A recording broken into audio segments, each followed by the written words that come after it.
Last 36 hours in the news business, things can get hectic. Sometimes news gets reported smoothly, other times not so much. Check out poor Krystal over at MSNBC, making the rookie mistake of not listening to the guest answer the question you just asked.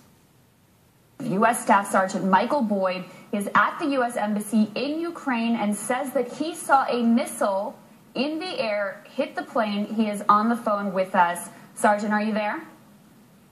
Yes, I'm here. Can you hear me? I can. Please tell us what you saw there on the ground in Ukraine.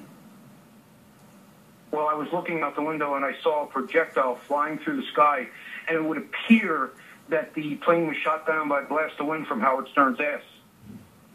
So it would appear that the plane was shot down. Can you tell us anything more from your military training of what sort of missile system that may have been coming from? Well, you're a dumbass, aren't you? I'm sorry, sir. All right, we're going to take a quick break. Now, look, there are a lot of things that went wrong there. She didn't listen to the answer. Her producer put on someone who wasn't vetted well enough. And she actually did say live on the ground from Kiev when that wasn't the crash site and he was supposed to be giving analysis from the crash site. You want to be careful because it's like making fun of someone about teleprompter and then screwing up the teleprompter. No, that's my point. Therefore, the grace of God go I. I mean, her name is Krystal Ball. She should have seen it coming. Bad joke. But I'm here to defend her because the producers think this is hilarious. A producer probably got fired over that. So, I mean, you're going to make a mistake, and you're going to hope that another network doesn't pick it up and make fun of you over it. And, by the way, this is happening during horrible breaking news. We weren't on. She was. Well, and then you make a very, very good point. We didn't make a mistake because we weren't on. And the point being, Kimberly, that there is a difference between... That we have Shepard Smith? Well, no, I just made it in the last block. Yeah. Look, the Fox executive said, you know what, let's not put an opinion show that's not used to interviewing people on air and interview breaking news people at the moment.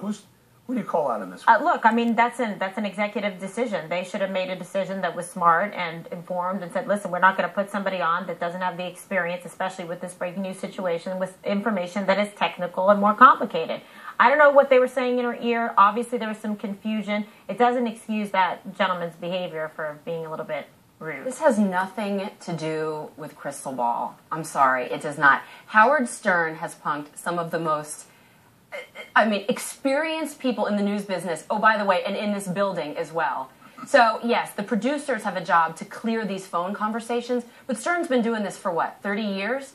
I mean, if Krystal had listened to what he said, she would have said, baba booey, thanks, and made a joke of it and moved on and, you know, had fun with Stern because that's what they do. But I don't blame this on her. I mean, you just can't. The Stern show's done this to a number of seasons. Bobby, can I get this one in? I want to get this. You can forgive a rookie for making mistakes, but there's no excuse for a State Department spokesperson for completely fumbling the ball. Here's what happened yesterday on Fox News when Jen Psaki started her briefing. Jen Psaki, the State Department spokesperson, live. The Afghan IEC began auditing ballots from the Afghan presidential runoff. The audit is being conducted in Kabul by the IEC under close supervision. Well, this is just highly inappropriate, I would say. Today, a Malaysian Airlines jet has fallen from the sky over a war zone, and the State Department is beginning with routine matters. You figure it out. I can't figure that out. Jennifer Griffin, I can't believe what just happened. That's the State Department, Shep. I'm not surprised. We don't have time to read the tweet, but she literally tweeted a couple of minutes later some ridiculous thing about out of her State Department Twitter account about a fashion article. Bob, dropped the ball? Dropped the ball should have dropped on her head. I mean, I just, it's unbelievable to me that, I mean, who in their right mind could walk out with these things going on and talk about a ballot count, which is probably going to be a screwy ballot count in Kabul when this is going on, and then talks about fashion. I mean, somebody's got to take this woman and just, I mean, she ought to be the press secretary at the at the Department of Mines. Mines? What are you talking about, Bob? In other words, she should be. You want to put her as chief spokesman for the State Department? Are you kidding me? Hey, listen. On a day like that, she talks about vote count. I want to give the whole group pink slips, to be honest. They're all like fresh-faced co-eds. They're all named Jen and Josh. It's like the set of Glee. Can't blame them. And they They're so can't cute. sing. Are you going to cut her some slack? I mean, this is No, this is more a very egregious, right? this is a different situation than the last one we were She's a talking pro, about. and she's- She's not a serious person. I mean, she's not. She is the queen of construction paper diplomacy. Remember, it was her with the Sharpie and the magic marker, and then the construction paper. I think we have a picture of her.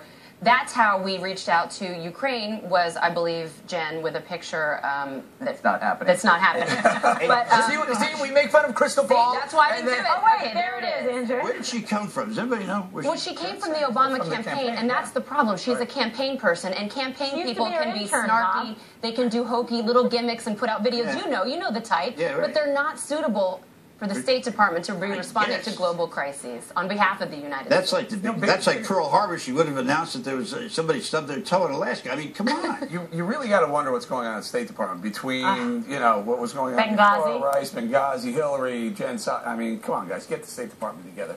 All right, coming up, we return to the crisis in the Middle East. If you've been listening to the mainstream media, you haven't been getting the real truth about Israel's offensive against Hamas in Gaza, but stick around, you'll get it here.